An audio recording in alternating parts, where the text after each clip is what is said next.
بسم اللہ الرحمن الرحیم الحمد للہ رب العالمین وبہ نستعین وصلی اللہ وسلم علی سید الانبیاء والمرسلین وعلی آلہ واصحابہ اجمعین ومن تبعہم باحسان الی یوم الدین اما بعد۔ پچھلے 2 درسوں سے جس موضوع سے متعلق آپ کے سامنے گفتگو کی جا رہی ہے وہ یہ کہ اللہ سبحانہ و تعالیٰ کی جو اسماء حسنہ، اس کی صفات علیہ سے متعلق جو تعویلات کی گئی ہیں، جو فاسد تعویلات ہیں، اس کی تاریخ کیا ہے، کہاں سے اس کی ابتدا ہوئی، کس نے سب سے پہلے اس جرم کا ارتکاب کیا۔ اللہ سبحانہ و تعالیٰ کے اسماء حسنہ اور اس کی صفات میں کس نے سب سے پہلے، بھلے ہی اس کی نیت درست ہو لیکن اس نے آپ علیہ السلام نے جو منہج صحابہ کو دیا تھا غیبیات سے متعلق، بالخصوص اللہ سبحانہ و تعالیٰ کی ذات بابرکت سے متعلق، تو کس شخص نے اس کی ابتدا کی۔ تو ہم نے ایک خاکہ آپ کے سامنے رکھا تھا کہ نبی کریم صلی اللہ علیہ وسلم کے انتقال کے بعد سے لے کر کے عثمان ابن عفان رضی اللہ عنہ کی شہادت تک کا معاملہ جو تھا بالکل ایک پاکیزہ ماحول تھا۔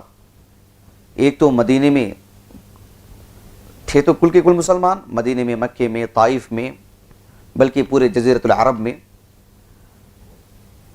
صحابہ کی بڑی تعداد موجود تھی اور بڑے صحابہ کی تعداد موجود تھی، علماء صحابہ موجود تھے، سابقین اولین، ان سب کا وجود تھا۔ تو ایسی کوئی مفاسد کو جگہ نہیں مل رہی تھی مملکت اسلامیہ میں۔ عثمان بن عفان رضی اللہ عنہ کی شہادت کے بعد علی بن ابی طالب رضی اللہ عنہ کے عہد سے جو ایک خلفشار تھا جزیرۃ العرب سے باہر، بالخصوص فکری طور پر،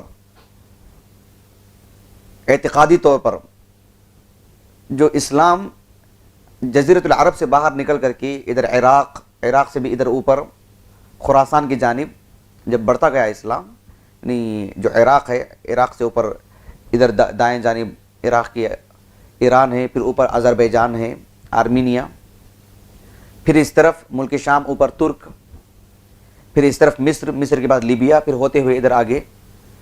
تو یہ جو ہے گویا کہ اسلامی سرحدیں جو آگے بڑھ تو رہی تھیں، فتوحات کا سلسلہ جاری تھا، لیکن یہ جو عجمی جو لوگ تھے، جو اسلام کی زد میں آ کر کے کچھ لوگوں نے اسلام تو قبول کر لیا، لیکن مختلف مذاہب کے لوگ بھی تھے اس میں یہودی بھی تھے، نصرانی بھی تھے، حنادقہ بھی تھے۔ ہندوستان کے سرحدی لوگ جو بڑی تعداد میں ایک یہاں آئے ہوئے تھے۔ بحرین کی جو جنگ ہے جانتے ہیں آپ لوگ، ابو بکر صدیق رضی اللہ عنہ کے دور میں ایک جنگ ہوئی تھی یمامہ کے نام سے، خالد بن ولید رضی اللہ عنہ کی سرکردگی میں وہ معرکہ ہوا تھا صدیقی دور میں۔ ابو بکر صدیق رضی اللہ عنہ کا عہد خلافت نہایت مختصر ہے۔ تو بحرین کا جو علاقہ ہے، آج کا بحرین نہیں، جس کی راجدھانی منامہ ہے، کویت سے لے کر کے نیچے عمان تک، مسقط تک سمجھ لیجئے کہ جو پوری جو پٹی ہے وہ بحرین کہلاتی تھی اس زمانے میں۔ ان سے جو یمامہ کا جو معرکہ تھا، مولانا اسحاق بٹی حفظہ اللہ جو لاہور کے ہیں، پاکستان کے، انہوں نے جو فقہائے ہند جو 6 جلدوں میں چھپی ہے کتاب، اس میں ابو بکر صدیق رضی اللہ عنہ کے دور کا ایک واقعہ انہوں نے لکھا، غالباً ذوالحجہ ہی کا وہ واقعہ ہے، ذوالحجہ کی تاریخ کا، ذوالحجہ ہی کی تاریخ انہوں نے لکھی، مہینہ جو انہوں نے لکھا ہے۔ تو اس میں بحرین سے جو جنگ ہوئی تھی اس میں انہوں نے لکھا ہے کہ ہندوستان کی بڑی تعداد اس میں تھی، واللہ اعلم۔ تو اس طرح سے اسلام جب پھیلا تو اس میں مختلف مذاہب اور مختلف ادیان، مختلف افکار کے لوگ تھے۔ تو اسلام قبول کرنے کے بعد ان کی اپنی ذہانت بھی وہ استعمال کر رہے تھے اسلامی تعلیمات کو لینے میں۔ تو اس کی زد میں کافی لوگ کا وجود ہوا، عبداللہ بن سبا یمنی، پھر ادھر مختلف قسم کے لوگوں نے، کچھ لوگوں نے تو کافر تھے خالص، کچھ لوگ مسلمان تو تھے لیکن جو ہے اسلام راسخ نہیں ہوا تھا، اور کچھ لوگ مسلمان بھی تھے اور اہل علم کے پاس پڑھتے بھی تھے، لیکن ان کی اپنی ایک طرح کی فکر غالب آ گئی ان پر۔ تو 37 ہجری کے بعد کا جو واقعہ ہے 100 ہجری تک 4 بڑے بڑے چار بڑی بڑی فکریں جو سامنے آئیں، خوارج کی فکر، تشیع کی فکر، اور بدعت القدریہ، اور پھر چوتھی ہے بدعت الارجاء. اور اس میں ہم نے 2 باتیں بتلائی تھیں آپ کو، دہرانے کا وقت یہ جو ہے اتنا وقت نہیں ہمارے پاس، آگے گفتگو کریں گے انشاءاللہ. 100 ہجری کا جو واقعہ ہے یہاں تک ایک لمبا جو مرحلہ تھا. پھر 100 ہجری کے بعد 100 ہجری سے لے کر کے 150 ہجری تک یہ ایک دوسرا مرحلہ تھا. اور یہ دوسرا مرحلہ ایسا تھا جس میں ہمارے موضوع سے اس کا بڑا گہرا تعلق ہے، جس پر تفصیلی روشنی ڈالی گئی تھی گزشتہ درس میں. اس میں 4 قسم کے لوگوں نے کا وجود ہوا. ایک تھے اس میں واصل ابن عطا جو معتزلہ فرقے کے بانی ہیں، 131 ہجری ان کا سن وفات ہے. اور دوسرے تھے جعد ابن درہم 124 ہجری، اور ان سے متعلق ہم نے بتلایا کہ انہوں نے کس کس طرح کی بدعقیدگیاں لوگوں میں پھیلائیں. اور تیسرے شخص تھے جہم ابن صفوان، جن لوگوں نے جعد ابن درہم وہ پہلا شخص تھا جس نے اللہ سبحانہ وتعالیٰ کی صفات کا کلی طور پر انکار کیا، معطل بنا کے رکھ دیا والعیاذ باللہ. اور اسی کو مزید آگے بڑھانے کا جو کام تھا جہم ابن صفوان، پھر جہم ابن صفوان نے غیلان نامی ایک شخص سے وہ چیزیں لیا تھا. تو ان لوگوں نے بدعقیدگی ایسی پھیلائی. یہ اور بات ہے کہ اس کے باوجود علماء کی تعداد بڑی تھی، صحابہ کا وجود بھی تھا الحمدللہ، اور صحابہ کا بقایا، گرچہ کہ 110 ہجری کو آخری صحابہ کا انتقال ہو گیا تھا، لیکن صحابہ کا بقایا اور پھر صحابہ کے تلامذہ پھیلے ہوئے مکے میں، مدینے میں، اوپر عراق میں، ملک شام میں بڑی تعداد میں الحمدللہ، جس کی وجہ سے ان کی چل نہیں سکی. اور بنو امیہ خالص اہل السنہ کا دور، حکمران اہل السنہ کے، اور اہل السنہ کے علماء کو انہوں نے بڑھاوا دیا، ان کے دروس چلایا کرتے تھے، احادیث کو جمع کرنے کا مرحلہ، کتابی شکل دینے کا مرحلہ. تو اہل سنہ کے علماء کے ساتھ اعزاز والا معاملہ تھا. لیکن ان کے جو افکار تھے، جعد ابن درہم، پھر واصل بن عطا، خاص کر بصرہ کے تھے وہ، تو ان لوگوں نے جو اسماء و صفات کے سلسلے میں ایک طرح کی الجھنیں پیدا کی تھیں، اس کے رد میں آ کر کے، رد عمل میں، ریاکشن میں آ کر کے، مقاتل ابن سلیمان، تفسیر کے باب میں زیادہ نام ملتا ہے ان کا. تو یہ جو مقاتل ابن سلیمان تھے 150 ہجری، انہوں نے ان کے رد عمل میں آ کر کے اللہ سبحانہ وتعالیٰ کی اسماء حسنہ، اس کی صفات کو رکھ کر کے مجسم بنا دیے. اللہ کے لیے ہاتھ، اللہ کے لیے آنکھ، اللہ کے لیے چہرہ، اللہ کے لیے پیر، ایک مجسم، نعوذ باللہ. یہ دونوں چیزیں غلط. ان کا اللہ کے صفات کا کلی انکار کرنا بھی غلط، ان کا ایک مجسمہ بنا دینا بھی الگ غلط. اہل سنہ اس کے درمیان اللہ سبحانہ وتعالیٰ کے لیے ہاتھ ہے، اس کے لیے جیسے ہمارے اعضاء ہے نا، اعضاء و جوارح بولتے ہیں نا ان کو، ہاتھ پیر کو، اللہ کے لیے بولا استعمال نہیں کریں گے. اللہ کے لیے اعضاء، نعوذ باللہ، جو ہے اتنا ہی بولیں گے. اللہ کے لیے آنکھ ہے، آنکھ ہے، چہرہ ہے، چہرہ ہے، کیسے؟ جیسے اللہ کی شان کے مطابق اس کے ذریعے سے ایک ڈھانچہ بنا دیں گے، ایسا نہیں. اور ایک طرف ان لوگوں نے انکار ہی کر دیا، گرچہ کہ نیت درست، لیکن ایسی نیتیں درست ہونے کا کوئی مطلب نہیں. اور ان کے رد عمل میں آ کر کے پورا جسمی بنا دینا والعیاذ باللہ، دونوں چیزیں غلط. اہل سنہ دونوں سے پاک. صحابہ کی مادری زبان عربی زبان، کبھی انہوں نے ایسا جسم نہیں بنایا اللہ کے لیے. ان کی مادری زبان عربی زبان، لیکن کبھی انہوں نے تعویل نہیں کی. اللہ سبحانہ وتعالیٰ کے سلسلے میں اللہ کے رسول نے جیسے سمجھایا علیہ السلام، صحابہ نے اس کو ویسے لے لی. تو ایک دوسرا مرحلہ تھا جو 100 سے 150 ہجری تک کا ہم نے آپ کے سامنے رکھا تھا. آج کے اس درس میں انشاءاللہ جو بات آپ کے سامنے رکھی جائے گی وہ یہ ہے کہ تاریخ کا ایک یہ تیسرا مرحلہ جس میں کوئی نئی بدعتیں آئیں، صرف اتنا ہی نہیں بلکہ جو پچھلی جو بدعتیں تھیں انہی کو مزید پنپنے کا موقع ملا. اب ذرا دھیان سے سنیے گا اس بات کو کہ واصل ابن عطا کا جو نام تھا 131 ہجری سے وفات، جنہوں نے لوگوں کے سلسلے میں جو باتیں ہوتی تھیں تقدیر کے معاملے کو لے کر وغیرہ وغیرہ، جو الجھنیں انہوں نے پیدا کر دی تھیں اور عقلی گفتگو کرتے تھے، تو واصل ابن عطا کے انتقال کے بعد وہ جو فکرہ تھا، ان کی جو سوچ، ان کا جو خیال، ان کی جو سوچ تھی، ان کا جو خیال تھا، وہ دھیرے دھیرے لوگوں میں رائج ہوتا گیا. کوئی کچھ متاثر ہوئے، کوئی زیادہ متاثر ہو گئے. اور آپ کو معلوم ہونا چاہیے کہ واصل ابن عطا کا جو انتقال ہے 130 پر 1 ہجری کو،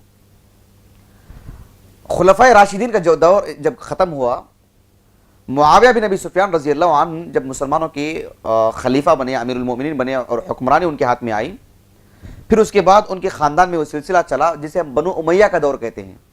بنو امیہ بات واضح ہو گیا آپ کو؟ بنو امیہ، ان کے دادا امجد معاویہ بن ابی سفیان کے رضی اللہ عنہ، دادا سے مراد اصل دادا نہیں، اس کے اوپر. تو بنو امیہ کا جب دور چلا تو بنو امیہ کا دور 130 پر 1 ہجری آخری ہے، 132 ہجری. 132 ہجری کے بعد ان کی دور حکومت ختم ان کی ملک شام میں.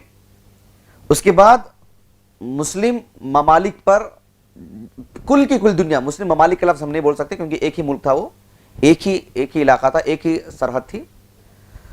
تو اس وقت بنو عباسیہ کا دور شروع ہوا. عباس رضی اللہ عنہ، جو عباس صحابی رسول، ان کے خاندان میں بنو عباسیہ. بنو عباسیہ کا جب دور شروع ہوا تو بنو عباسیہ شروع دن سے علم دوست لوگ اور اسلامی تعلیمات عروج پر، محدثین، مفسرین، لغت کے ماہرین، علوم شرعیہ کے بالکل نامور علماء، ایک دو نہیں، ہر علاقے میں بڑی بڑی تعداد میں. تو بغداد جب انہوں نے مرکز بنایا اپنی حکومت کا، تو علم کا بھی مرکز بنا وہ. تو بنو عباسیہ میں ایک کے بعد دیگرے جو خلفاء بنتے رہے، ان میں سے ایک تھے بڑے ہی علم دوست ہارون رشید. کون تھے؟ ہارون رشید. ان کے والد مہدی بھی ایسے ہی تھے. جو ہارون رشید جو تھے، بہت علم دوست آدمی، اپنے بچوں کی تربیت بھی ایسی کی انہوں نے. البتہ ان کے بچوں میں، ہارون رشید کے انتقال کے بعد ان کے لڑکوں میں ایک تھے مامون. کون تھے؟ مامون. کیا نام تھا؟ مامون. یہ جو مامون تھے، یہ اعتزالی جو فکر تھی، کون سی فکر؟ اعتزالی فکر. اعتزالی فکر ہم نے اس سے پہلے والے درس میں تفصیل سے بتلا چکے ہیں، آپ ایک مرتبہ دیکھ لیجئے. تو اعتزالی فکر سے مامون کافی متاثر ہو گئے. اور ظاہر بات ہے، جب بادشاہ کسی چیز سے متاثر ہوتا ہے تو اپنی رعایا پر اسی کو تھوپتا ہے، عمومی بات ہے یہ. تو مامون کا معاملہ بھی ایسا ہی ہوا، والعیاذ باللہ. مامون ان لوگوں سے متاثر ہوا اور جو 4 بڑی بڑی فکریں تھیں ان کو خوب بڑھاوا بھی ملا. ایک طرف تو خوارج تھے، ایک طرف شیعہ، معتزلہ، مرجئہ. معتزلہ والے جو لوگ تھے، معتزلی جو فکر تھی، اعتزالی فکر، معتزلہ، انہوں نے خوب اپنا یعنی اثر و رسوخ پیدا کیا. اور آپ کو معلوم ہے کہ علماء اہل السنہ بادشاہوں کے قریب، بادشاہوں کے خیر خواہ تھے، ان سے کوئی زیادہ خیر خواہ نہیں، لیکن بادشاہوں کی چاپلوسی، بادشاہوں کے آس پاس میں بیٹھنا، ان کے گھروں میں آنا جانا، یہ ان کا مزاج نہیں تھا. ان کے پورے خیر خواہ تھے، لیکن ان کی چاپلوسی، ان کی خامخواہ کی حامیہ، یہ ان کا مزاج نہیں تھا الحمدللہ، حدیث رسول کی وجہ سے. تو یہ انہوں نے، معتزلہ نے اثر و رسوخ پیدا کیا اور مامون کو ایسے پڑھایا، انہوں نے ایسا مزاج بنایا. مامون متاثر ہو گیا اور مامون کے متاثر ہونے کی وجہ سے سبحان اللہ تاریخ کا وہ بہت بڑا مسئلہ پیش آیا جو اللہ سبحانہ وتعالیٰ کی صفات میں سے ایک حصہ ہے. وہ اللہ سبحانہ وتعالیٰ کی جو صفت کلام ہے، اللہ سبحانہ وتعالیٰ کا کلام جو اللہ نے کلام کیا ہے، اللہ کی صفت ہے، صفت ذاتی ہے، اس کا انہوں نے انکار کیا اور کہا کہ اللہ سبحانہ وتعالیٰ کی وہ مخلوق ہے. وہ قرآن مجید اللہ کی مخلوق، والعیاذ باللہ. تو مامون اس سے بہت زیادہ متاثر ہوا اور مامون کا جو دور خلافت ہے 198 ہجری سے 108 سے 218 تک، اس میں اس نے اس فکرے کو بہت مضبوط کیا، لوگوں میں پھیلایا. اور جیسے کہ میں نے کہا تھا کہ بنو عباسیہ سب کے سب علم دوست لوگ، اور بغداد وہ مکہ مدینے سے کافی دور، عراق کا ایک حصہ ہے، جغرافیہ اعتبار سے آپ دیکھیے. تو یہ جو اسلام جو آگے پھیلتا گیا، ترک سے آگے پھر ادھر، تو وہاں کا علم، وہاں کی معلومات، اور یہاں چین، پھر اس طرف خراسان، ادھر ہندوستان، یہاں کے معلومات، وہاں کے معلومات، لوگوں کے پاس جو علوم تھے وہ علوم یہاں عربی زبان میں منتقل ہو رہے تھے. وہاں کے بھی علوم کیا ہے دیکھیں. اور ظاہر بات ہے وہاں کے سارے علوم وحی پر تو مبنی نہیں تھے نا، وحی الہی پر، عقلی علوم. گویا کہ ہر چیز کو آپ عقل کی بنیاد پر پرکھیں. بنیادی چیز آپ کی عقل ہو گئی. غیبیات کو آپ لیں گے کس معنی میں؟ جب آپ کی عقل مانے. تو ان عقلی علوم نے اتنا اثر دکھایا عربی میں منتقل ہونے کے بعد، مامون متاثر ہوا اور بادشاہ ہونے کی بنیاد پر اور معتزلہ کا اثر و رسوخ تھا تو یہ علم پھیلا. یہ محدثین نے مجاہدہ کیا غیر معمولی, تاریخ میں اس کی مثال نہیں ملتی. لیکن اس معتزلی اعتزالی فکر نے اتنا اپنا جو اثر دکھایا کہ یہ عقلی علوم منتقل ہونے کی وجہ سے علم کلام بات چیت کو بولتے ہیں, اور بات چیت کا اصل دار و مدار عقل ہے, انسان جیسے سوچتا ہے ویسے گفتگو کرتا ہے. تو یہ لفظ اس پر منطبق ہونے لگا, زیادہ جو غالب آ گیا یہ لفظ علم الکلام کے نام سے. آپ دیکھو پرانی تعبیر ہے علم الکلام, سمجھتے ہیں آپ, سنیں یہ لفظ آپ علم کلام وغیرہ جی. تو یہ معتزلی فکر جو اپنا اثر دکھانے کی وجہ سے اور مامون کی خلافت کی وجہ سے, بادشاہ تھا وہ, اس نے اس کا اتنا عام کیا کہ پھر معجزات کا انکار, کن چیزوں کا, معجزات کا انکار, اللہ تعالیٰ کی صفات کا انکار, اللہ سبحانہ و تعالیٰ کی رؤیت باری تعالیٰ کا انکار, عقل میں آنے والی بات نہیں. تو یہ سب چیزیں مفاسد سامنے آئیں, اور اللہ خاص رحم فرمائے کہ عجیب و غریب باتیں کہ جو معتزلہ کے جو بڑے بڑے جو ائمہ تھے معتزلی فکر کے, ان میں سے ایک تھے جن کا نام تھا ابو الہذیل. کیا نام تھا؟ ابو الہذیل کنیت تھی, حمدان نام تھا ان کا, العلاف لقب تھا ان کا. ایک یہ شخص تھے. اس شخص نے تو ایسی ایسی باتیں کی اللہ کے بارے میں, معتزلوں کا امام. اس شخص نے نعوذ باللہ 221 ہجری کچھ سن وفات ہے اس آدمی کا, اس شخص کا, اس نے کہا کہ ہر چیز ایک نہ ایک دن فنا ہوتی ہے. عقل میں آنے والی بات, یہ چیز ہے آج اس کا وجود ہے, کل اس کا خاتمہ ہے. ہر چیز کا ایک وجود ہے, ہر چیز کا ایک فنا ہونے کا بھی ایک وقت ہے. ویسے ہی والعیاذ باللہ کفر دیکھو, کہتے ہوئے جرت نہیں ہو رہی مجھے, صرف نقل کر رہا ہوں, آپ کو بتانا چاہ رہا ہوں کہ کیسے افکار آئے. یعنی عقلی جب آدمی تعقل پسند بن جاتا ہے, عقل کی بنیاد پر ٹٹولنا چاہے تو کہاں سے کہاں تک چلا جاتا. دیکھیے ابو الہذیل حمدان العلاف نے یہاں تک کہہ دیا کہ ہر چیز کے لیے ایک فنا ہے, کہ اللہ کی جو طاقت ہے, اللہ کی جو قدرت ہے وہ آج ہے, کل کے دن اس کا بھی خاتمہ ہے. والعیاذ باللہ, اللہ کی طاقت کے لیے بھی فنا ہے, نعوذ باللہ من ذالک. پھر اس کے بعد اللہ عاجز ہے, والعیاذ باللہ. یہ کفر ہے, بس آپ کو خبر دینے کے حد تک بتلا رہا ہوں. یعنی وحی الہی سے جب اپنا تعلق توڑ لیتا ہے آدمی, عقل کی بنیاد پہ گفتگو کرنے آتا ہے, تو کہاں تک چل جاتا. دیکھیے فرشتوں کا انکار, معجزات کا انکار ہے, کہاں اللہ کی ذات, سبحان اللہ. پھر اسی طرح سے ان کے معتزلوں کے جو امام ائمہ گزرے ہیں, ان کے ائمہ کا لفظ عام ہے. اللہ تعالیٰ نے فرعون اور اس کے ہم جیسے لوگوں کو بھی ائمہ کہا ہے. وَجَعَلْنَاهُمْ أَئِمَّةً يَدْعُونَ إِلَى النَّارِ, سورہ قصص کی آیت. ہم نے ان کو ائمہ بنایا, جو کون ائمہ ہیں, يَدْعُونَ إِلَى النَّارِ, جہنم کی طرف بلانے والے, جہنم کے دعات. وَجَعَلْنَاهُمْ أَئِمَّةً يَهْدُونَ بِأَمْرِنَا, اللہ نے انبیاء علیہ السلام کو سورہ انبیاء میں ابراہیم علیہ السلام, یعقوب وغیرہ, لوط علیہ السلام, نوح علیہ السلام, سب کو جو ائمہ کہا. يَدْعُونَ إِلَى الْجَنَّةِ, يَدْعُونَ إِلَى الْجَنَّةِ آیت کریمہ نہیں ہے, میں آپ کو بتلا رہا ہوں کہ وہ جنت کو لانے والے لوگ ہیں. تو ایک تھے ابراہیم ابن سیار النظام کے نام سے. یہ شخص بھی 223 ہجری سے وفات ہے. اس شخص نے بھی اللہ سبحانہ و تعالیٰ کے بارے میں طرح طرح کی گفتگو کی. کہا کہ اللہ سبحانہ و تعالیٰ کے لیے بس زیادہ سے زیادہ خیر کی بات کر سکتے ہیں, کہ اللہ سبحانہ و تعالیٰ خیر کا مالک ہے, شر کا نہیں. انسان شر, بات دیکھنے کو اچھی ہے, لیکن گویا کہ آپ ایک نقص پیدا کر رہے ہیں. اور دوسری چیز یہ ہے کہ آپ عقل سے کام لے رہے ہیں, اللہ کی صفات کا انکار کر رہے ہیں.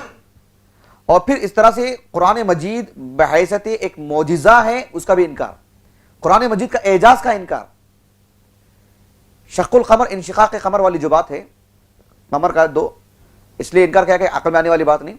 تو قرآن کے کل کا اللہ سبحانہ و تعالیٰ کے معجزات ہونے کا انکار, اور پورے معجزات کا انکار. آپ علیہ السلام کے ہاتھ میں جو کنکریاں تھیں, انہوں نے کلمہ پڑھنا شروع کر دی, ان کا انکار وغیرہ وغیرہ. تو دسیوں چیزوں کا اس شخص نے انکار کرنا شروع کر دیا. اور یہ وہ پہلا شخص ہے جس نے بالخصوص اپنی پوری طاقت لگا دی. حالانکہ عمر زیادہ نہیں تھی, 36 سال کی عمر میں انتقال ہو گیا شخص کا, 36 سال کی عمر میں. لیکن 36 سال کی عمر میں وہ یعنی مفاسد کے جو بیج تھے اس نے بو کے چلا گیا وہ, والعیاذ باللہ. اور پھر اس کے نتیجے میں اللہ کے رسول کے صحابہ کے اوپر طعن و تشنیع کرنا شروع کر دیا شخص نے. ابو ہریرہ والعیاذ باللہ وہ شخص عادل نہیں, فلاں صحابی وہ شخص عادل نہیں. جب صحابہ کی عدالت ہی اگر ختم ہو جائے تو ان سے ملنے والا آپ کو جو مواد ہے, احادیث ہیں, وہ کیوں لیں گے آپ؟ ایک جھوٹے شخص سے, ایک دھوکے باز شخص سے, ایک خادے سے آپ کیسے دین کو لیں گے آپ؟ صحابہ کی جب عدالت ہی آپ کے پاس نہیں ہے تو پھر آپ ان کے پاس دین کیسے لیں گے؟ تو آج دیکھو فرقہ معتزلہ تو نہیں ہے ایک فرقہ، اس کا کوئی بانی ہو، اس کا کوئی امیر ہے، ان کا کوئی سینٹر ہے، ایسا نہیں، فکر موجود ہے، صحابہ پر طعن و تشنیع کرنے والے، شریعت کو عقل کی بنیاد پر سمجھنے والے، غیبیات کا انکار کرنے والے، اللہ کی صفات میں تعویلات کرنے والے، یہ جو فکر ہے فکر برابر موجود ہے والعیاذ باللہ۔ اسی لیے آپ دیکھو کہ ہندوستان میں بھی، پاکستان میں بھی، عرب دنیا میں بھی اہل السنہ والجماعہ جو السلفیون ہیں، اہل الاثر ہیں، اہل الحدیث ہیں، اہل السنہ والجماعہ جو حقیقی معنوں میں جو اس کے مستحق ہیں، اہل الحدیث ہندوستان کے اعتبار سے بر صغیر میں، ہمارے لیے ایک خاص طرح کا الزام دیا جاتا ہے کہ ہم مجسمہ ہیں والعیاذ باللہ۔ سنا ہے آپ نے؟ مشبہہ ہیں۔ یہ جو اشاعرہ ہیں جو اللہ کی صفات کا، کچھ صفات کا انکار کرتے ہیں اور کچھ صفات میں تعویل کرتے ہیں، وہ ہم لوگوں کو یہ نام دیتے ہیں کہ ہم مشبہہ ہیں، اللہ کے لیے ہم نے وجہ ثابت کیا تو کہتے ہیں کہ اللہ کو کہ مشبہہ ہیں لوگ، یہ انسان کی طرح تشبیہ دیتے ہیں، انسان سے تشبیہ دے رہے ہیں، یہ لوگ مجسمہ ہیں، اللہ کے لیے ایک جسم بنا دے رہے ہیں، ایک مجسمہ بنا دے رہے ہیں۔ نہیں، نعوذ باللہ، الزام ہے ہمارے اوپر۔ مقاتل ابن سلیمان وہ ان کی فکر ہے یا ان جیسوں کی فکر ہے، ہم نہ مقاتل ابن سلیمان کی فکر کو لیتے ہیں نہ ہم واصل ابن عطا کی فکر کو لیتے ہیں، ہم دونوں کے مابین ہیں، یہی اعتدال ہے۔ اللہ کی صفات کو جو بھی قرآن میں ہے، احادیث صحیحہ سے ثابت ہے، سب کو مانا جائے جیسے اللہ کے شان کے مطابق، اس کے نہ انکار کیا جائے اور نہ ہی ان کو رکھ کر کے کوئی جسم ہی بنا دیا جائے، دو بھی غلط۔ بات اسی طرح واضح ہو رہا ہے الحمدللہ جی۔ بہرحال یہ جو یعنی معتزلی کی جو ائمہ ہیں معتزلہ کی، ایک تو واصل ابن عطا بانی، دوسرے جن لوگوں نے مامون کے دور میں، بنو عباسیہ کے دور میں اس کا بیڑا اٹھایا اور لوگوں میں اس کو عام کرنے کی کوشش کی، خلیفہ کے پاس اپنا اثر و رسوخ بنایا، تو اس میں سے ایک تو ابراہیم ابن سیار نظام کے نام سے، اور ایک العلاف حمدان العلاف ابو الہذیل کنیہ سے مشہور شخص، اور پھر اسی طرح سے بعد میں احمد ابن خابت الفضل الحدثی، جو مستقل چھوٹے چھوٹے فرقے بن گئے بعد میں، الحدثیہ کے نام سے، الخابطیہ کے نام سے، گرچہ کہ یہ لوگ اس فرقوں کے نام سے معروف نہیں ہیں، لیکن یہ فکرہ موجود ہے، یہ سوچ موجود ہے آج بھی۔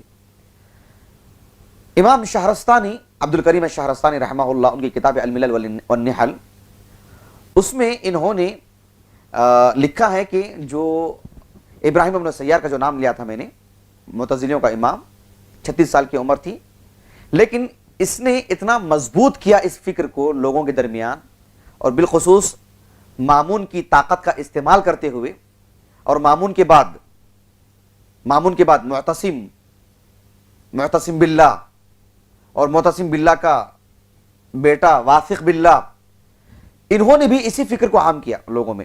اسی لیے احمد بن حنبل رحمہ اللہ 16 سال تک ستائے گئے، 216 سے لے کر 232 ہجری تک، 216 ہجری سے 232 ہجری تک 16 سال بھائی، اللہ اکبر سبحان اللہ، ان کا ایمان کیسا رہا ہوگا۔ 16 سال معمولی بات ہے، 16 سال، ایک ایک دن گنو، ایک ایک دن لاؤ، جیل کا ایک دن یا پابندیوں کا ایک دن، 16 سال۔ امام اہل سنہ والجماعہ کوئی مفت میں ملنے والا لقب نہیں ہے، کسی مسجد کے امام کو، کسی مدرسے کے استاذ کو، کسی سینٹر میں رہنے والے عالم کو، یہ یوں نہیں ہے، سمجھ نا، عالمی سطح پر اہل سنہ والجماعہ کے امام، اللہ اکبر، 16 سال۔ اور ستانے والے کون؟ گلی کے عام لوگ نہیں، گنڈے نہیں، گلی کے بادشاہ، پوری طاقت کا مالک۔ ایک بادشاہ کی بات، مامون، ایک بادشاہ گیا تو دوسرا بادشاہ کھڑا ہوا، پوری طاقت استعمال کیا ایک فرد واحد پر، پوری طاقت، بھائی اندازہ لگائیے آپ، چھوٹی موٹی باتیں نہیں ہے، ایک فرد واحد پر سبحان اللہ، ایک نہیں دوسرا بادشاہ، دوسرا کا انتقال ہوا، تیسرا، ان کی ثبات قدمی میں باذن اللہ رتی برابر بھی کمی نہیں آئی، باذن اللہ۔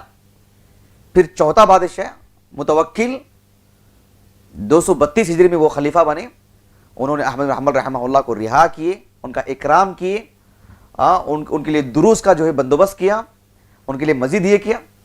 پھر اللہ ہے ایک معاملہ، یہ تو احمد بن حنبل تھے، ایک شخص تھا احمد بن ابی داؤد، احمد ان کا نام بھی احمد، وہ شخص نے مامون پھر اس کے بعد کے لوگوں کو زیادہ بڑھاوا دیا، جو 26 ہجری غالباً اس کا سن وفات ہے، اس شخص نے زیادہ بڑھاوا دیا اس فقرہ کو، ایک طرف احمد بن حنبل، ایک طرف احمد بن ابی داؤد، واضح ہو گیا آپ کو. اور احمد بن حنبل رحمہ اللہ کو 16 سال تک ستایا گیا، اور 16 سال کے بعد مزید الحمدللہ اللہ کے فضل و کرم سے آپ 10 سال تک زندہ تھے. سمجھ رہے ہیں آپ؟ دیکھو نا، تلک الایام نداولها بین الناس. احمد بن حنبل رحمہ اللہ کے جو تھے اچھے نکل گئے، اللہ کے خاص فضل و کرم سے باذن اللہ جو ثابت قدم تھے آپ، مزید 10 سال کی دنیا دیکھے آپ. یعنی ایک ہی دن میں 2 ڈنڈے پڑھ کے جو وہ ڈر جاتے، پیچھے ہٹ جاتے، تو سبحان اللہ یعنی کتنی بری بات ہوتی. آپ نے 16 سال تک جو کیا، پھر مزید 10 سال کی زندگی ملی آپ کو. بڑے غیور، بہت غیور. ان کی سیرت اللہ بہتر جانتا ہے، صدق دل سے بتا رہا ہوں، میرے اندر خود ذاتی طور پر وہ جگر نہیں کہ میں ان کی سیرت کو بیان کروں آپ کے سامنے. اپنے اندر اتنا حوصلہ نہیں رکھتا ہوں، کیونکہ وہ قوت میں اپنے اندر محسوس نہیں کرتا ہوں کہ احمد بن حنبل کے بارے میں کچھ بولوں رحمہ اللہ. بڑے بڑے علماء نے ان کی تعریف کی تو ان کو جستا ہے، وہ ہمارے اندر وہ معاملہ نہیں. لیکن چونکہ ہم اللہ کے رسول جیسے عظیم الشان انسان کی سیرت پیش کر دیتے ہیں علیہ الصلوۃ والسلام، تو بس اس حد تک ہم پھر یہ معاملہ ہلکا ہو جاتا ہے، ہلکا ہوتے جاتے رہتا ہے. تو یہ جو معاملہ تھا، عجیب و غریب باتیں لوگوں کے سامنے آتی رہیں، عجیب عجیب تصورات، حتیٰ کہ عیسیٰ علیہ الصلوۃ والسلام کی الوہیت کے بارے میں انہوں نے لوگوں میں عام کیا. تناسخ کا معاملہ، تناسخ کا معاملہ سمجھتے ہیں؟ تناسخ یعنی تناسخ کہتے ہیں ایک آدمی جب زندہ ہے، اس کے مرنے کے بعد اس کی روح پھر دوسرے میں آ جاتی ہے. کیا بولتے ہیں اس کو؟ ایک خاص عقیدہ ہے ہمارے ہندوستان میں بھی، جنم کا، ایک جنم دوسرا جنم. تو اس کو کیونکہ انہوں نے 10 جگہ سے جو علوم آئے اس کو عربی میں منتقل کیے، عربی میں مترجم ہوئی، یہاں کا علم وہاں کا علم، یہاں کے معلومات، یہاں کے عقیدے وہاں کے عقیدے عربی زبان میں ڈھلنے لگے، مترجم ہونے لگے، تو پھر وہ افکار بھی لوگوں میں پھیلتے گئے. اور اللہ جزائے خیر دے، اس میدان کے مرد مجاہد تھے تو احمد بن حنبل رحمہ اللہ، لیکن آپ جیسے بھی بڑی تعداد تھی لوگوں کی، بڑی تعداد میں علماء. کسی نے جو ہے اپنی اپنی طاقت کے مطابق بالکل چھپ کے کام کیا، کسی نے مردانہ وار کام کیا، اور کسی نے آپ کی ہمت افزائی کی. آدم بن ابی ایاس 222 ہجری سن وفات ہے ان کا، ملک شام فلسطین میں رہتے تھے وہ، القدس میں. وہاں سے وہ خط لکھ کر کے بھیجا تھا انہوں نے احمد بن حنبل رحمہ اللہ کو تسلی کے لیے. آپ کی آنکھوں میں آنسو آ گئے، اور ان کے لیے دعا کرتے تھے وہ کہ مجھے ہمت پہنچائی انہوں نے خط لکھ کر کے. ابو نعیم فضل ابن دکین، امام بخاری کے استاد رحمہ اللہ، 219 ہجری سن وفات ہے ان کا. ان کو بلایا گیا اور ان سے پوچھا گیا کہ آپ کا کیا موقف ہے خلق قرآن کے معاملے میں. انہوں نے اپنا صاف صاف مسئلہ رکھا، اور جب جان کی دھمکی دی گئی تو کہا اپنی گنڈی توڑی اور پھینکا اس کو، کہا کہ جو اس سے بھی زیادہ حقیر ہے میرے پاس دنیا، مجھے کیا چاہیے دنیا، میں تو اسی پر ڈٹ کے رہوں گا. سمجھ رہے ہیں؟ ایسے ایک دو کی مثالیں نہیں. خود امام بخاری کی بات لے لیجئے رحمہ اللہ، انہوں نے تو جو ہے بالکل کتاب الایمان میں زبردست رد کیا ہے معتزلہ پر، مرجئہ پر تو خوب، خوارج پر رد کیا آپ نے. کتاب اخبار الاحاد میں، کتاب القدر میں، پھر اسی طرح سے مختلف کتابوں میں، کتاب التوحید تو پوری کی پوری انہی پر رد ہے امام بخاری کی رحمہ اللہ. علمی انداز میں، دروس میں چل پھر کر کے یہاں وہاں اذیتیں اٹھائیں. امام بخاری رحمہ اللہ اسی دور کے ہیں، گرچہ کہ امام بخاری رحمہ اللہ یعنی امام بخاری ہوں یا دیگر علماء ہوں، اس معاملے میں ان کا کتنا کردار ہے وہ اتنا واضح نہیں ہوتا ہے کبھی کبھار، لیکن برابر کی تھی علماء. لیکن احمد بن حنبل رحمہ اللہ کی شخصیت نمایاں تھی. بہرحال یہ اللہ سبحانہ و تعالیٰ کی رؤیت باری تعالیٰ وغیرہ، پھر اللہ سبحانہ و تعالیٰ کی دیگر صفات وغیرہ کا سب جو ہے یعنی انکار کیا جانے لگا. وجہ یہ تھی کہ معتزلہ مضبوط ہو گئے، سیاسی خلفشار تھا. 132 ہجری کے بعد بنو امیہ کا خاتمہ ہوا، ان کا آغاز ہوا بنو عباسیہ کا. اس معاملے میں کافی لوگوں کی جانیں گئیں، کچھ ہلچل مچی. اس اعتبار سے ان لوگوں نے بنو عباسیہ کا جو علمی شغف تھا، علم سے جو تعلق تھا ان کا، اس کا ایک غلط فائدہ اٹھایا اور اپنے افکار تھوپے ان پر. اور یہ عقلی طور پر ان لوگوں نے جلدی سے متاثر ہو گئے اس سے، اور چونکہ مکہ مدینہ سے کافی دور اور جو ہے بغداد، اور پھر بغداد سے وہاں سے جو آنے والے لوگوں کے دوستانہ تعلقات کی بنیاد پر یہ جلدی متاثر ہو گئے عقلی باتوں سے، جس کی وجہ سے یہ معتزلہ ان کو قانع کر دیا، ان کو مطمئن کر دیا ان کو کہ یہی موقف ہے. اور جب بادشاہ مطمئن ہو گیا تو پھر اس کو عام کرنے لگا. احمد بن حنبل رحمہ اللہ کی غیرت تو اس معاملے میں یہاں تک تھی، محمد ابن قریب ابو العلا، محمد بن العلا، تو ان سے امام بخاری رحمہ اللہ، امام ابو داؤد رحمہ اللہ روایتیں لیتے تھے، احادیث سنتے تھے ان سے۔ جب اس معاملے میں وہ ذرا سے ڈلمل ہو گئے وہ، تو ان سے روایتیں لینا بند کر دی۔ حدیث رسول کی غیرت تھی، وہ حدیث میں ان سے نہیں لوں گا، لیکن بعد میں ان سے حدیثیں لی۔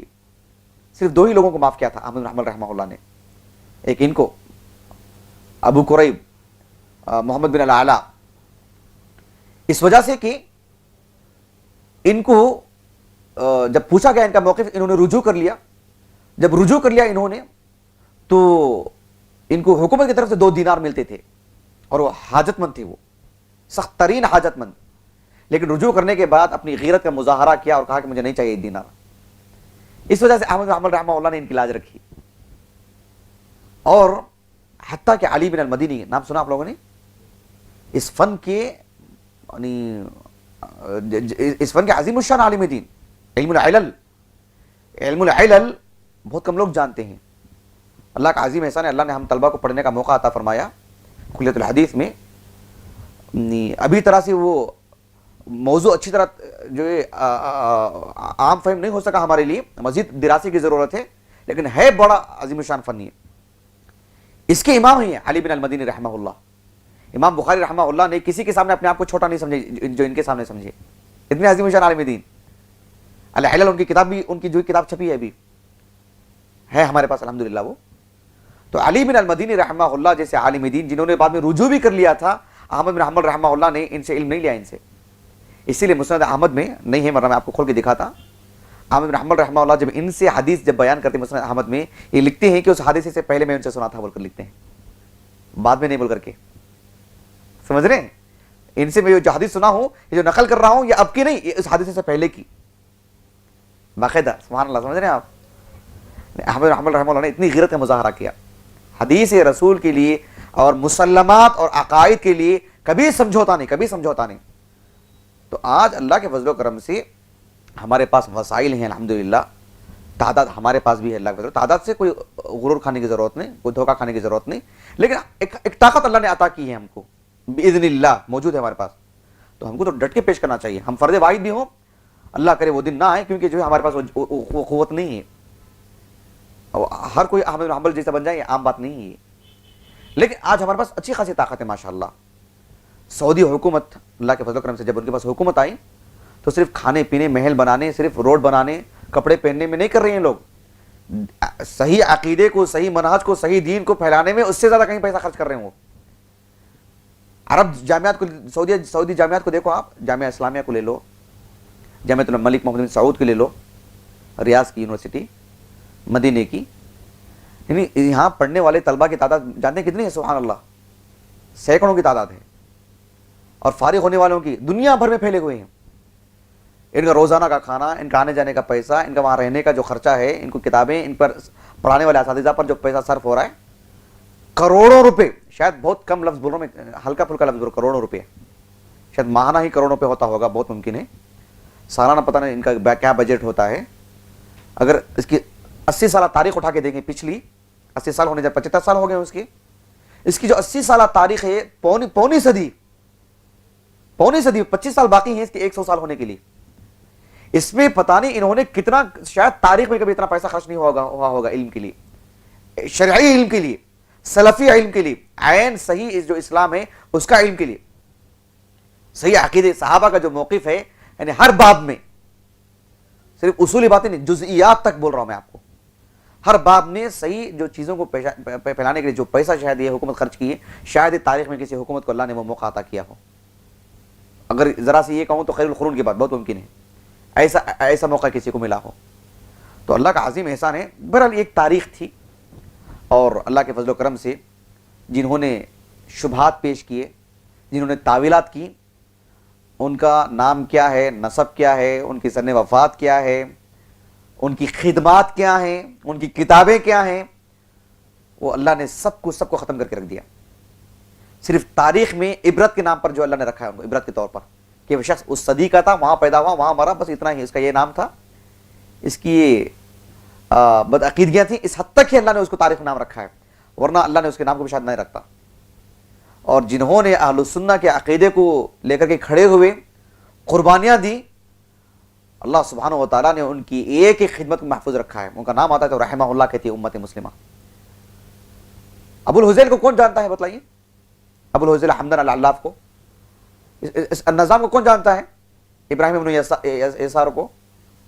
سبحان اللہ. احمد بن خابد کو کون جانتا ہے؟ کوئی نہیں جانتا ان لوگوں کو. بشر کو کون جانتا ہے؟ صرف تاریخ میں ان کی بدعقیدگی تھی، علماء نے ان پر کتنا رد کیا، کیسے رد کیا، وہ سب تک ان کا نام ملتا ہے ہم کو. ورنہ اعتزالی فکر کے لوگ بہت ہیں، کون جانتے ہیں ان کو؟ اعتزالی فکر کے لوگ آج بھی جانتے ہیں، لیکن یہ اپنے ائمہ کو نہیں جانتے.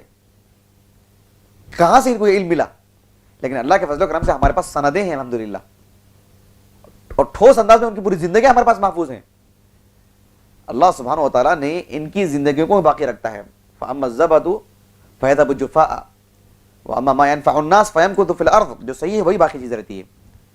دیکھنے کو ایسے معلوم ہوتا ہے کہ آپ دیکھو نا، احمد بن حنبل رحمہ اللہ کے علم کو پھیلانے کے لیے ان کو دبانے کے لیے تین حکومتیں آئیں.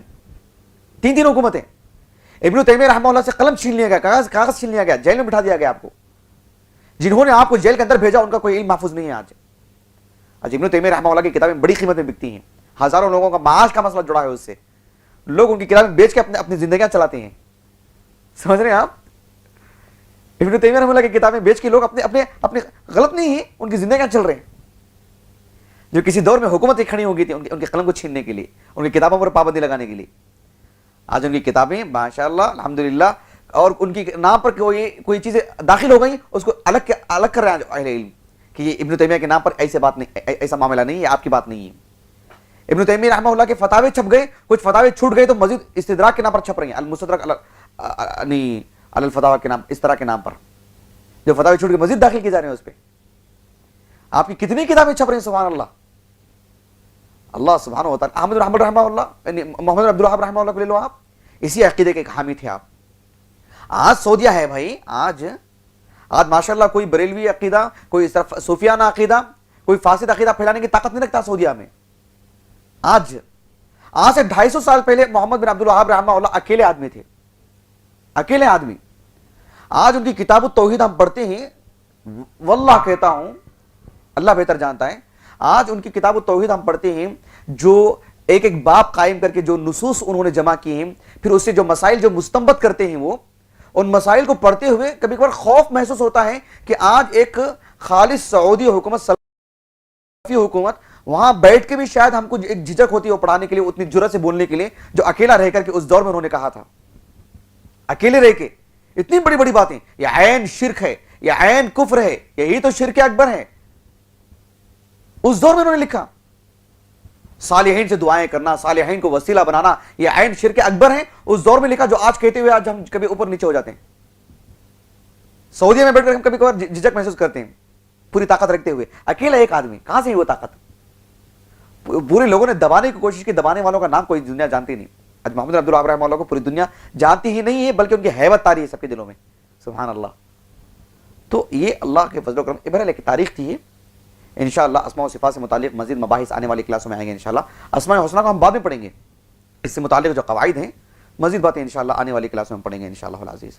چلیے کوئی بات ہو تو بولیے.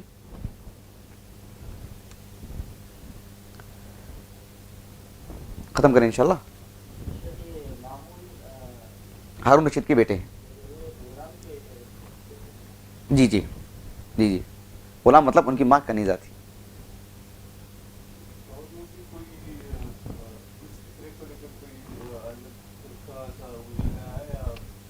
بطور فرقہ کے طور پر نہیں تھا، البتہ ایک تھے قاضی عبد الجبار. یہ رئی ایک علاقہ ہے جو آج خراسان کا جو علاقہ ہے، ایران جانتے ہیں نا، ایران کا جو اوپری حصہ جو کوہان کی طرح ہے، دیکھیے وہاں اس کا درمیان کا جو حصہ ہے وہ نیساپور، وہاں کی راجدھانی خراسان کی. امام حاکم ان سے قبل امام مسلم وغیرہ سب وہیں کے رحمہم اللہ. تو قاضی عبد الجبار جو ہے کسی زمانے میں وہاں کے قاضی تھے، وہ 414 ہجری سے وفات ہے ان کا. ان کے دور میں انہوں نے اعتزالی فکر کو کافی مضبوط کیا اور لوگوں کا جمگھٹا بنایا اور ایک فرقے کے روپ میں وہ لے کر آنے کی کوشش کی. لیکن کبھی بھی ایک فرقی طور پر نہیں بن سکا ہے، اور فکر برابر وراثت میں چلتی آ رہی ہے ان کی، کافی لوگ متاثر ہوئے۔ بلکہ تفاسیر میں ایک بڑی معروف تفسیر ہے تفسیر کشاف، ابو القاسم المعتزلی 538 ہجری سنہ وفات ہے ان کا۔ وہ اپنے آپ کو، بلکہ وہ معتزلہ کے امام مانے جاتے ہیں، کسی کے دروازے کو جاتے دروازہ کھٹکھٹاتے بولتے کہ کون ہے، بولتے کہ ابو القاسم المعتزلی، سمجھ رہے ہیں اس حد تک۔ تو بعد میں دھیرے دھیرے دھیرے یہ اعتزال، وہ معتزلی ہیں، یہ معتزلہ ہیں، اس طرح کی چیز تو ختم ہوتی جا رہی ہے، لیکن وہ فکر برابر موجود ہے آج بھی، عرب دنیا میں بھی بر صغیر میں بھی فکر تو موجود ہے برابر۔ تو اس فکر کو سمجھنے کی ضرورت ہے، ان کا سنٹر کہاں، ان کی مسجد کون سی ہے، یہ سب نہیں، ان کی فکر کو جاننے کی ضرورت ہے۔ بہت ممکن ہے کہ اپنے آپ کو کوئی اپنے سلفی بھی بولتا ہو، سلفیت کو سمجھ نہ سکا ہو اور اعتزالی جراثیم اس کے اندر ہو، بہت ممکن ہے۔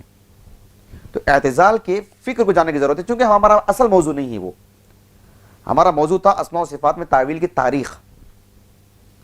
تو ان کے اس نتیجے میں اللہ تعالیٰ کی صفات میں تعویلات کی گئیں، رؤیت باری تعالیٰ کا انکار کیا گیا، اس لیے کہ ان کے پاس بنیادی چیز جو اہل السنہ والجماعہ میں جو ان کو فرق کرنے والی چیز ہے، اہل السنہ شریعت کو لینے کے لیے وحی الہی کو اصل مانتے ہیں اور یہ عقل کو اصل مانتے ہیں، ایک بنیادی فرق۔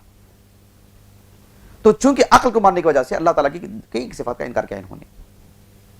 بہرحال ایک تاریخ تھی، انشاءاللہ بقیہ باتیں آنے والی کلاس میں کریں گے انشاءاللہ، دیگر مباحث، ٹھیک ہے انشاءاللہ۔ سبحانک اللہم و بحمدک، اشہد ان لا الہ الا انت، استغفرک و اتوب الیک۔